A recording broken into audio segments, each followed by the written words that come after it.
You're probably thinking Nissan's legendary status comes from the GT-R, right?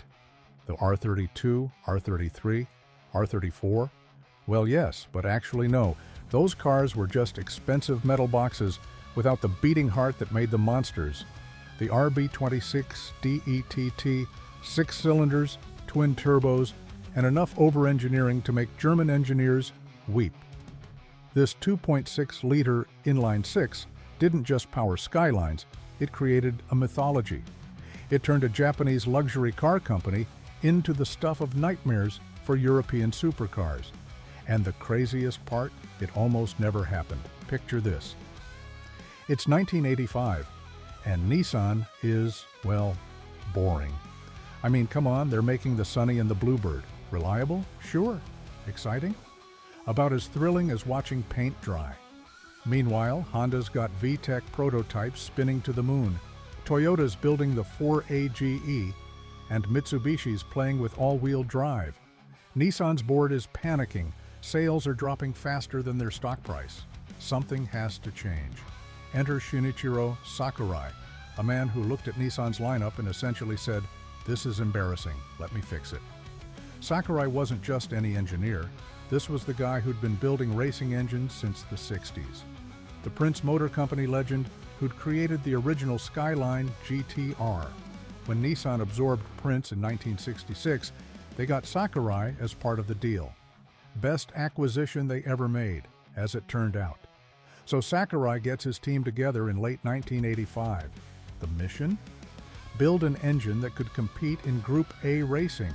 Not just compete, mind you, but dominate. The regulations said 2.5 liters maximum for turbocharged engines in the division Nissan wanted to enter. Sakurai looked at those rules and thought, interesting, but what if we built it slightly bigger for the street? 2.6 liters. Just enough extra displacement to matter, not enough to seem crazy. The development name was FJ26. Doesn't exactly roll off the tongue, does it? The team started with Nissan's existing RB engine architecture, which wasn't terrible, but wasn't special either. Single-cam RB engines had been powering Laurels and Zephyros since 1984. Adequate motors. Bulletproof even. But nobody was writing love songs about them, you know what I mean? What Sakurai's team did next was essentially take everything conservative about Nissan engineering and throw it out the window. Twin overhead cams? Obviously. 4 valves per cylinder? Child's play. Individual throttle bodies? Now we're talking. But here's where things get interesting. They didn't just want power. They wanted controllable, predictable, exploitable power. The kind you could use on a racetrack without ending up backwards in a tire wall. The block itself was iron. Yes, iron in an age when everyone was going aluminum. Heavy? Sure. But Sakurai knew something the bean counters didn't. Iron blocks handle heat cycles better. They're more stable under extreme boost. They can take abuse that would crack an aluminum block in half. Plus, and this is the genius part, iron is cheaper to manufacture precisely. When you're building an engine that needs to survive 24 hours at Le Mans or 1,000 passes down the drag strip, you want iron. The head, though? Aluminum all the way. Cross-flow design with the intake on one side, exhaust on the other. The combustion chambers were pent-roof design, which sounds fancy but basically means they're shaped like a little house roof. This gives you room for bigger valves and better flame propagation. I'm simplifying here, but trust me, it matters. Now, about those twin turbos. Everyone assumes twin turbos means big power, right? Well, yes, but that wasn't the primary goal. Sakurai wanted response. See, one big turbo gives you massive top-end power but takes forever to spool up. Turbo lag city, population, you. 2 smaller turbos spool faster, give you power earlier in the rev range. The RB26DETT used parallel twin Garrett T25 turbos. Tiny little things really. Each one fed 3 cylinders. Stock boost? Only about 10 psi, rookie numbers by today's standards, but remember, this was 1989. The internals were absolutely overbuilt. Forged steel crankshaft, forged connecting rods and pistons that could probably survive a nuclear blast. The stock bottom end could handle 500 horsepower without breaking a sweat. Some tuners were pushing 700, 800, even 900 horsepower on stock internals. Try that with any other production engine from 1989. Go ahead, I'll wait while you collect the pieces. But here's what really separated the RB26DETT from everything else at the time. The attention to detail was borderline obsessive. Oil squirters cooled the pistons from underneath. A massive oil pump kept pressure even under extreme lateral loads. The cooling system had bypass valves to prevent hot spots. Every single component was designed with one question in mind. Will this survive being tortured on a racetrack? The fuel system was equally insane. 6 individual fuel injectors, 1 per cylinder, at a time when most engines were still using single-point injection. The ECU could trim fuel delivery to each cylinder independently. This level of control was Formula One stuff, not production car technology. Testing began in 1987. Nissan built exactly 3 prototypes initially. They bolted them into R31 Skyline test mules and proceeded to absolutely destroy them. 24-hour endurance runs at full throttle, heat cycling from -40 to maximum operating temperature. They even ran one engine without oil until it seized just to see how long it would last. 47 seconds, if you're wondering. Most engines would have locked up in 10. The first major problem appeared almost immediately. The early engines had a tendency to, how should I put this, forcefully relocate their pistons through the hood. Detonation was destroying engines left and right. Turns out the combustion chamber design was too efficient. I know, that sounds like a good thing, but it was creating hot spots that would pre-ignite the fuel. Back to the drawing board. Version 2 had redesigned combustion chambers and lower compression. 8.5 to 1, which is practically diesel territory for a performance engine, but with boost, it worked beautifully. No more ventilated blocks. The next issue? Oil starvation during hard cornering. The solution was elegant. A wider, baffled oil pan and that upgraded oil pump I mentioned earlier. By late 1988, the engine was ready, or so they thought. Nissan decided to do one final test.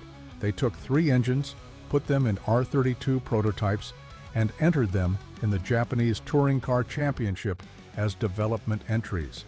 Not to win, just to see if they'd finish. All 3 cars not only finished but dominated so thoroughly that other manufacturers filed complaints. "Unfair advantage," they cried. Music to Sakurai's ears. The production RB26DETT officially debuted in the 1989 Nissan Skyline GTR R32, 276 horsepower from the factory. Doesn't sound like much today, right? But remember, this was 1989. A Ferrari 348 made 300 horsepower from a 3.4-liter V8. The Porsche 911 Turbo, 320 from 3.3 liters. The RB26DETT was making Ferrari power per liter from an engine that cost a fraction to build. But those factory numbers were, shall we say, conservative. Nissan claimed 276 horsepower because of the gentleman's agreement between Japanese manufacturers to limit advertised power. The real number was closer to 320.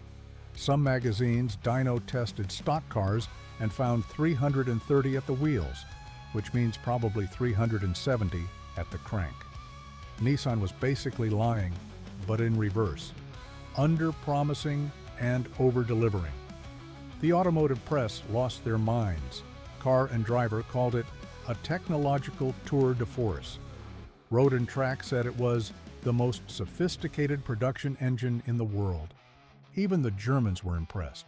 Automotor on Sport, who usually dismissed Japanese cars as inferior copies, admitted the RB26DETT was a masterpiece of engineering. Group A racing was where the legend really began, though. The R32 GTR entered its first race at the JTC in May 1989. It won. Then it won again and again. By the end of the season, it had won every single race it entered, 29 victories in 29 starts. The competition didn't just lose, they were humiliated. Some races saw GTRs finishing first, second, third, and fourth. It was a massacre. The Australian Touring Car Championship was next. Now, Australians love their V8s. Ford versus Holden was basically a religion down there. These Japanese upstarts with their tiny Turbo 6, they were supposed to be cannon fodder. The 1990 Bathurst 1000 changed everything. The GTR qualified 6 seconds faster than anything else. 6 seconds at Bathurst. That's not a gap, that's a geological epoch. During the race, the GTRs were so dominant that Australian media started calling them Godzilla, the monster from Japan that came to destroy everything in its path. The name stuck. When a GTR crossed the finish line in first place with another in second, the Australian racing establishment basically said, "Nope, too fast, banned." They changed the rules specifically to exclude the GTR. That's how you know you've built something special. But racing success was only part of the story. What really made the RB26DETT legendary was what happened in the tuning world. Remember how I said the stock internals could handle 500 horsepower? That was conservative. Tuners in Japan started pushing these engines to absolutely insane levels. HKS built one making 1,000 horsepower on pumped gas in 1991. The secret was in how overbuilt everything was. Those forged internals I mentioned, they were designed for the Group A racing engine, which Nissan planned to boost to hell and back. The production engine used the same parts but with lower boost. It was like buying a detuned race engine from the factory. Tuners figured this out immediately. Want more power? Bigger turbos, more boost, better fuel, done. The stock head could flow enough air for 800 horsepower. The stock bottom end could handle boost pressures that would turn most engines into modern art installations. It was like Nissan had accidentally built the perfect tuning platform. The aftermarket exploded. HKS, Trust, Apexi, Tomei, Spoon, everyone was building parts for the RB26DETT. Turbo kits, camshafts, pistons, rods, complete stroker kits. You could buy parts to make anywhere from 400 to 2,000 horsepower. Yes, 2,000. From a 2.6-liter six-cylinder. That's Ferrari Enzo power levels from an engine the size of a large shoebox. The sound became iconic too. That metallic, raspy inline-six note overlaid with turbo whoosh and wastegate chatter. Nothing else sounded quite like it. You could identify an RB26DETT from 3 blocks away just by the exhaust note. It became the soundtrack to Japanese car culture in the 90s. Street racing culture in Japan went absolutely mental for these engines. The Midnight Club, those lunatics who did top speed runs on the Wangan Highway, almost all ran RB26DETTs. 200-mile-per-hour streetcars became commonplace. Well, as commonplace as 200-mile-per-hour streetcars can be, the cops couldn't keep up, literally. Their patrol cars topped out at 112. The engine evolved over the years but stayed fundamentally the same. The R33 GTR got slightly different turbos, steel wheels instead of ceramic. The R34 got improved oil pumps and stronger valve springs, but the basic architecture never changed. Why mess with perfection? What's remarkable is how modern the RB26DETT still feels today. Variable valve timing? Nissan added it in 1998 with the RB26DETT N1. Direct injection? Who needs it when your port injection system is this good? The engineering was so far ahead that it took everyone else a decade to catch up. The influence spread beyond Nissan. Toyota's 2JZ GTE was clearly inspired by the RB26DETT's overbuilt philosophy. BMW's N54 followed the same twin-turbo straight-six formula. Even modern engines like the Mercedes-AMG M139 show DNA that traces back to what Sakurai's team created in that development lab. But perhaps the most impressive thing about the RB26DETT was its reliability when kept stock. These engines would run for 200,000 miles with basic maintenance. Oil changes, spark plugs, maybe a timing belt, that's it. Try that with a highly strung European performance engine from the same era. You'll be rebuilding it every 50,000 miles if you're lucky. The motorsport legacy is staggering.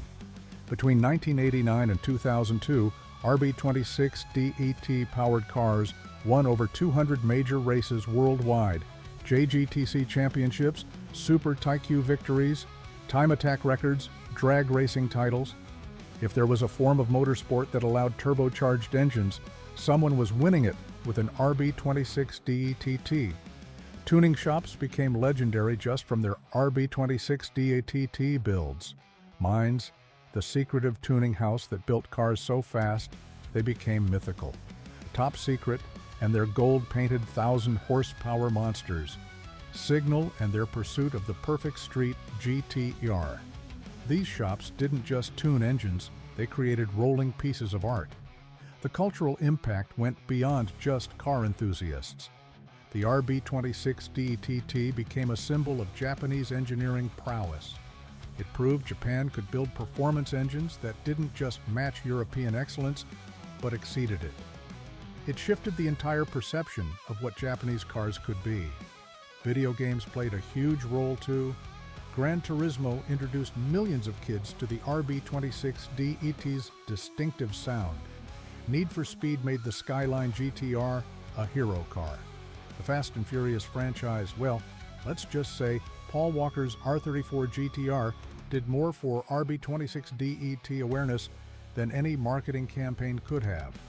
The engine's tunability created an entire economy. Machine shops specialized in RB26DETT builds. Importers brought containers full of engines from Japan. Swap kits appeared to put RB26DETTs into everything from 240 SXs to, I kid you not, a guy put one in a 1969 Ford Mustang. Sacrilege? Maybe. Awesome? Definitely. Even today, decades after production ended, the RB26DETT commands respect. Clean examples sell for $20,000. Built engines go for $50,000 or more. That's more than most complete cars cost. But people pay it because there's simply nothing else quite like an RB26DETT. The technical achievements still impress. Individual throttle bodies gave perfect throttle response, but were a nightmare to synchronize. The twin-turbo system required precise balance between the two sides. The valve train needed shimming to incredibly tight tolerances. It was complicated, demanding, and absolutely brilliant. Modern emissions regulations killed the RB26DETT. It simply couldn't meet Euro 4 standards without massive redesigns that would have compromised its character. The last RB26DETT rolled off the production line in 2002, fitted to the R34 GTR V-Spec 2 NUR. End of an era. Nissan replaced it with the VR38DETT in the R35 GTR. More power, better emissions, more refined. But it never captured hearts the same way. It was too clinical, too computerized. The RB26DETT had soul. It wanted to kill you if you weren't careful. The VR38DETT just wanted to go fast efficiently. Where's the fun in that? The prices tell the story. R34 GTRs with RB26DETTs now sell for $200,000 or more. R35 GTRs with twice the power depreciate like normal cars. The market has spoken. It wants the original, the legend, the engine that created Godzilla. What made the RB26DETT truly special wasn't just the engineering, though. It was the timing. It arrived just as Japanese car culture was exploding globally. It powered the car that became the ultimate JDM icon. It proved that performance didn't require 12 cylinders or 8 liters of displacement. It democratized speed in a way nothing had before. Young enthusiasts could buy a damaged GTR, rebuild the RB26DETT in their garage, and have something that could embarrass supercars. Try doing that with a Ferrari engine. You'd need a second mortgage just for the gaskets. The RB26DETT made extreme performance accessible to anyone willing to learn and work. The community that formed around this engine was unlike anything else in automotive culture. Forums dedicated to RB26DETT tuning had hundreds of thousands of members. People shared dyno sheets, build threads, failure analyses. Knowledge was freely exchanged. Everyone wanted everyone else to go faster. Machine shops developed new techniques specifically for RB26DETTs. Billet blocks that could handle 3,000 horsepower. Dry sump systems for extreme track use. Sequential transmission conversions. The innovation never stopped because the platform was so capable of accepting it. Even failures became learning opportunities. When engines blew up, which they did when pushed to extremes, the community analyzed what went wrong. Oil pump gears were a weak point above 800 horsepower, fixed with upgraded gears. Head gaskets failed at 30 psi of boost, solved with copper gaskets and receiver grooves. Every problem had a solution developed by someone, somewhere. The sound remains unmistakable, that combination of mechanical precision and barely contained violence. At idle, it sounds like it's planning something. At full throttle, it's the mechanical equivalent of a primal scream. Modern turbocharged engines sound muffled, processed. The RB26DETT sounds raw, angry, alive. Racing teams still use RB26DETTs today. Time attack cars making 1,500 horsepower, drift missiles spinning to 9,000 RPM, drag cars running 6-second quarters. 35 years after its introduction, the RB26DETT is still winning races. How many other engines can claim that? The influence on modern Nissan is obvious. The VR30DETT and the current Q50 and Q60 Red Sport follows the RB26DETT template. Twin turbos, overbuilt internals, massive tuning potential.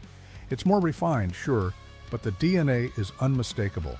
Nissan learned the lesson. Build it strong, let the aftermarket go wild. But here's the thing that really gets me. The RB26DETT wasn't supposed to be revolutionary. It was just supposed to win some races and sell some cars. Sakurai and his team had no idea they were creating a legend. They were just engineers solving problems. Over-engineering solutions maybe, but that's what made it special. The cultural impact extends far beyond cars. The RB26DETT became a symbol of Japanese manufacturing excellence during their golden age. It showed the world that Japan wasn't just copying Western ideas anymore. They were innovating, pushing boundaries, setting new standards. The engine became part of Japan's soft power projection, as weird as that sounds. Modern engine development has gone in a different direction. Downsizing, direct injection, mild hybrids, full electrification. Efficiency is king now. The RB26DETT was from an era when the only question was, how fast can we make it go? No one asks that anymore. Well, almost no one. That's why the RB26DETT will never be replicated. It was a product of its time, a time when engineers were given blank checks and told to win races, a time when emissions regulations were suggestions, a time when fuel economy meant you could make it to the next gas station. That time is gone forever, but the engines remain. In garages worldwide, RB26DETTs are still being built, tuned, pushed to new limits. Each one is a piece of history, a reminder of when Nissan decided to stop being boring and build something incredible. Each one carries the spirit of Sakurai's original vision. The prices will only go up. As emissions regulations tighten and electrification accelerates, engines like the RB26DETT become automotive archaeology. They're artifacts from a different era, when engines had personality, when driving was analog, when cars tried to kill you if you weren't paying attention.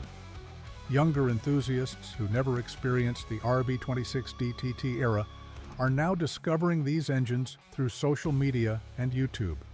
They're buying them, building them, learning what made them special. The legend continues, passed down through generations like automotive folklore.